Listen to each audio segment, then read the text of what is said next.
From her downtown Richmond, VA studios, it's Community Chat with Dr. Cat, the fastest growing digital talk show discussing solutions for everyday people with everyday problems. Hit us up with your comments at drcatford.com. Now, here's your host, Dr. Cat Ford.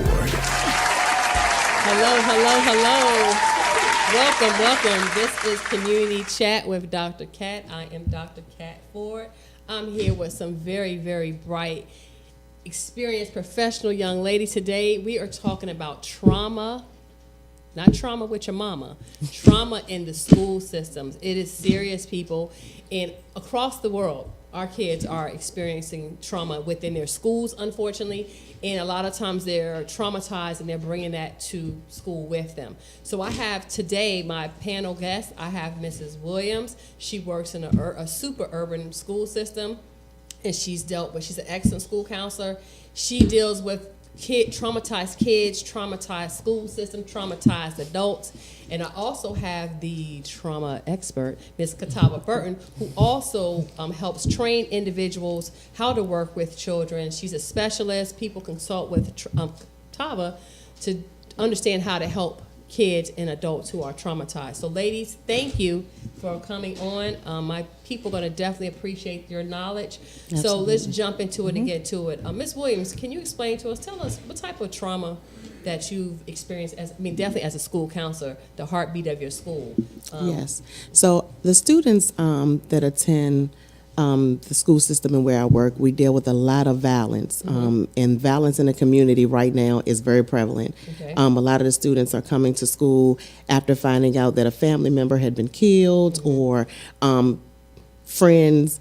It's just become the norm at this point. And so just allowing them to come in and be a voice and just, be able to express what they're going through when they've been told for so long, what happens in the community, stay in the community, or what happens in the home, stay in the home. Okay. But so when you're saying they're killed, it's like someone's getting shot. Yes, someone is getting shot. They found somebody, because I think I just saw too, with yours in your school district, 2 former students were just killed. They found who were shot. Yes. So it's like your kids are dealing with not just, my dad was shot for saving the country at war. Is like, nah, my cousin just got shot. Yeah, absolutely, and they're losing. And it's ongoing. So, yes. Yeah, and I know in working in that school system, one of the things that's so scary and sad is when the kids say, and I was a middle school guidance counselor, when I die, I want my funeral to be like X, Y, and Z. And yes. I had to explain to those kids, this is not normal, because we lost several kids from gun violence in middle school.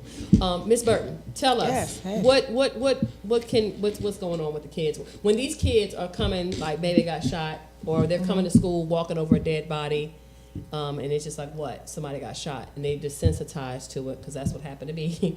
Tell me, what's going on with that kid? How can they learn in school? So I'm going to talk a little bit about neuroscience. It's not the most fascinating subject, but what happens is that when you live in an environment of toxic stress, what happens is that we have a neurotransmitter called cortisol, and that your brain is flooded with it. And so a little bit is good. So a little bit would be like if I say, pop quiz, and you're like, Okay. So it's the neurotransmitter. Okay. But when you're constantly living in you are surviving, and your brain is working in 15 seconds. Okay. So I have to survive, fight, flight, or freeze. Okay. So that could mean I'm going to elope. It means I could be defiant, I could be angry, I could be aggressive, I could miss school, I could be constantly late for school.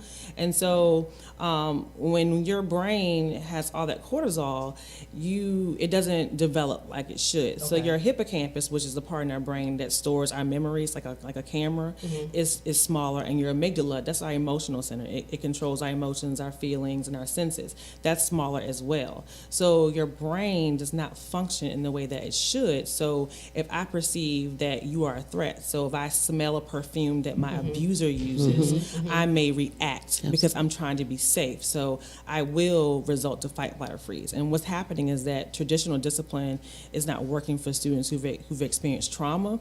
And so they're on the school to prison pipeline. And there's usually African American students, usually males, and students with disabilities, because they're being labeled and misdiagnosed. And then in turn, resulting to those unhealthy behaviors, and then unfortunately becoming incarcerated. Oh, wow. And just listen to her say that, we can relate a lot Absolutely. to just watching security address somebody, and if they're trying to address somebody like, hey, what are you doing? That fight or flight, most of the time they're going to fight because they just watched their mom get beat all night, Absolutely. or their mom's boyfriend is abusing them in X, Y, and Z. So, And for years, we haven't been trained to deal with that. And so now it's becoming a part of our training. We have to be mental health trained at this point to assist these students, because they don't really tell you what's going on. You just see that they're angry. And so with us being trained and know the signs, we'll be able to assist them better. yeah, hopefully so. And then, like you said, that prison to school to prison pipeline, unfortunately, with the misdiagnosis, a lot of kids are just pushed off like, oh, they have problems. But yeah, they have problems that they can't solve because they're traumatized. Well, this is great talk, everyone. We're going to take a break, and we'll be right back. Community You're Chat listening to with Dr. Community Cat. Chat with Dr. Cat, sponsored by Marion Marketing Global. You know those guys over at Marion Marketing Global? They can do everything from billboards to bus signs. Marion Marketing Global, changing the world and expanding your brand every day, each day. Marion Marketing Global, 804-938-5218. Check us out on the web at marionmarketingglobal.com. This is Tanya Free, inviting you to join the conversation at TanyaFree.com, your destination for the best in social and political straight talk, 24/7. Keep up with the latest news, answer my question of the week, post your comments, and weigh in on the hottest topics of the day and the issues affecting our community. Live life with a purpose. Join the conversation today at TanyaFree.com, your destination for social and political straight talk.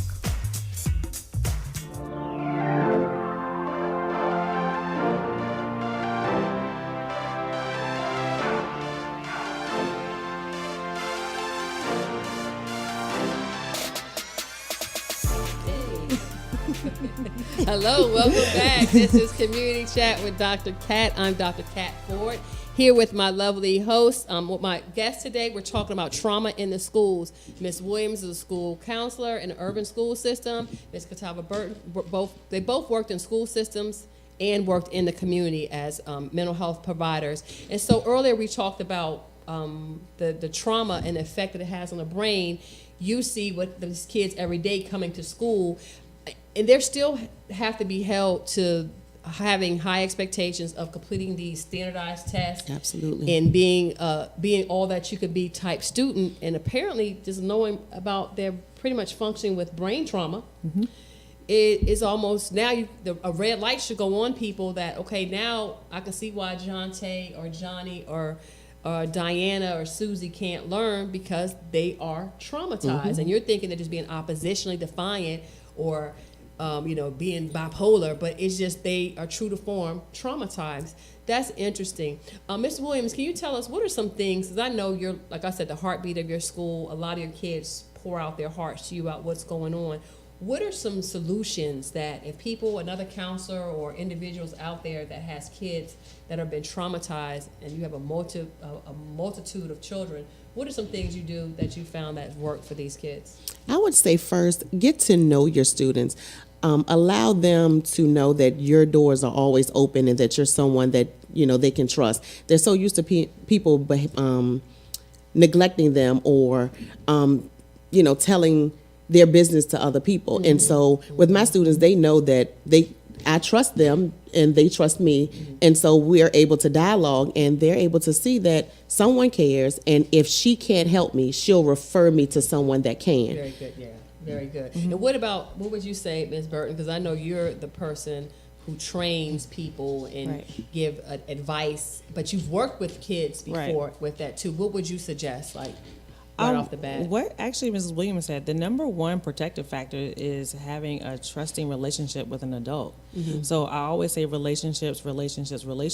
There's no learning if there's no relationship. A student wants to trust you. And secondly, I would say that if you've experienced trauma, you're dysregulated. Okay. So if you're dysregulated, you have to find ways to regulate students. So if I suspend you, how have you regulated me? What have you taught me?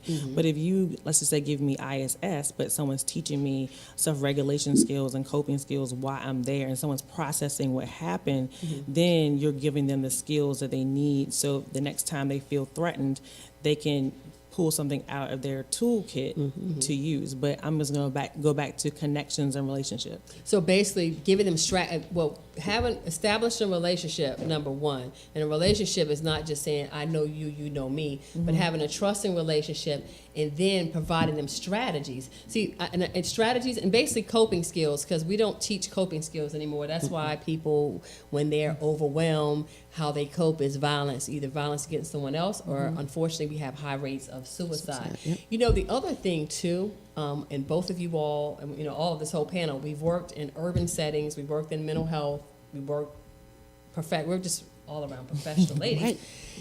I know personally it takes a toll coming to school every day.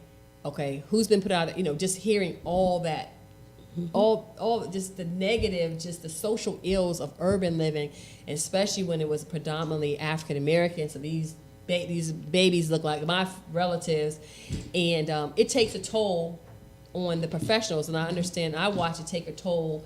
You know, can you tell me what does it do with the teachers? Because I know I had to take a mental break when I had to bury 2 of my students, and they were young kids, and it took me a while to process. Can you tell me the toll that it has on it? And I've experienced that with several students in counting. And there's really no one to tell the educator that you need to go and get help. You know, so if one of my students would be murdered on a Wednesday, I'm expected to be at work that Wednesday, Thursday, Friday, and I'm supposed to be there to support those students while I'm also having my emotional breakdowns inside, and I have to be strong for them. And when you go home, it affects your life, because now your family knows exactly what you're going through, and you have your children saying, you know, Mom, is that going to happen to me? And you have to explain these things that, I mean, it possibly can, but with help, with family, with friends, someone you trust, you can get through it. And so I would definitely say for educators, if you're experiencing any trauma, or if you have been exposed to a lot of it, please make sure that you get help. So self-help, that's what you would say as well? Yes, definitely self-help, because what we're talking about, secondary traumatic stress, so and that mimics PTSD. So you don't have to have actually experienced the event to have symptoms of it. And first thing that we experience are the physical things. So the gastrointestinal problems, the headaches, those things come first. And then the social, emotional, and then the psychological things. So if you know that you've never had acid reflux, and now all of a sudden you have acid reflux. That's why I had or you're having migraines.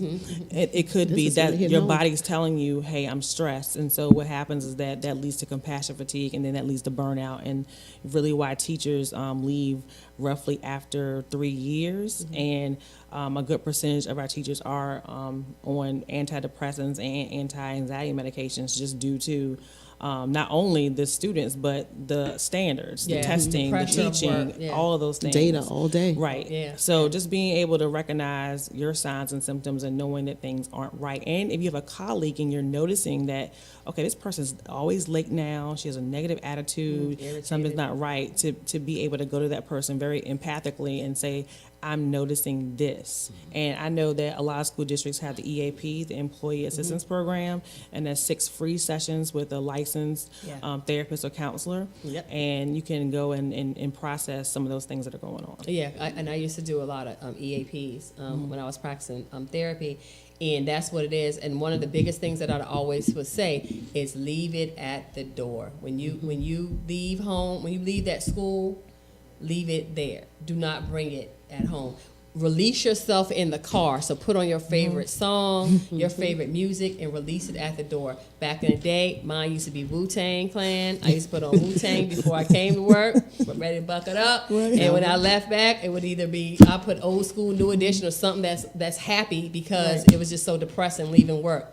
Well, ladies, it's been awesome and great. Tell everybody how they can get in contact with you, because I know you're an expert and you train. So some EAP people, you need a topic, reach out to Ms. Burton. How can they reach you? Really easy, ChitavaBurton.com. Okay, and it's not like Chatava's easy to spell, so I will have that on my website. And make sure you and Mrs. Williams, they might want to talk to you, because Ms. Williams can speak about being a person in that type of environment. Where can they reach you? Yes, happyteacher00@yahoo.com. At yahoo.com. There So it is, easy. people. It's been another day here at Community Chat with Dr. Cat. Hit me up on Twitter at Dr. Cat Ford, Facebook for the old people, the Facebook Dr. Cat Ford, or www.drcatford.com. Peace. All right. Thank you. It was fun. Bye. Now, here's my-